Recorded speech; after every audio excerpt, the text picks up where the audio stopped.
My name is Tammy Ward, and I'm here to tell you my story. I first gave my heart to Jesus as a young teenager. I had known about Jesus. I had been taken to church and Sunday school, but I really made it personal when I went to Christian camp. And I had gone for 2 or 3 years before I made that commitment.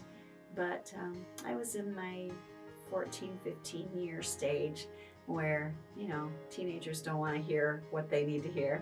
And God really spoke to me at a campfire. And that's when I accepted the Lord as my Savior. Oh, I've had so many valleys in my life. And if it hadn't been for my faith, I don't think I'd be here. I have been betrayed. I have been abused.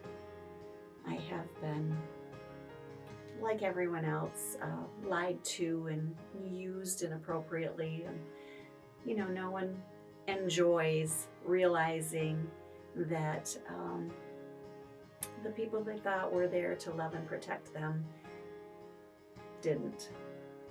And it's a hard lesson to know that if it's going to happen, if your life is going to turn out okay, you have to do it yourself.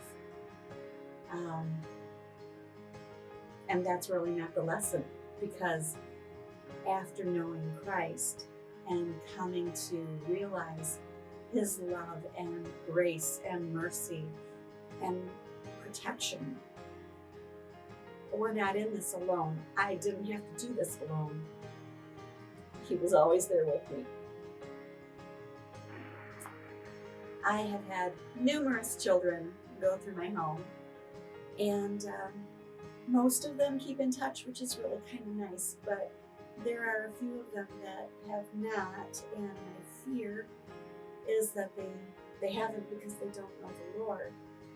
It would be so wonderful. It would mean all my work and love and prayers that I've poured out on these kids would have all come to fruition. But I really just hope that in some way, someday, they are given the opportunity to know Christ as their personal Savior, to know that He is there for them. They're not doing this alone. And if they remember that mama that told them about it, took them to church, that would be fantastic. But if they don't, I don't care. They need to know Christ. They need to know His love, His kindness and mercy and grace. And it doesn't matter what they've done. It doesn't matter where they've come from. These kids have come from some pretty bad places. And they need to know that God was there with them. They weren't alone. But the acceptance, it's hard for them to accept Christ when they've been through so many bad things. Hard for them to believe that life can be better. And so I still pray for them. Oh, I get asked, why Jesus? Why not? I have a hard time understanding people who just simply pass it off as a fable. Jesus is very real. Jesus is the only one who can give you that peace when your life is in such turmoil. He's very, very real.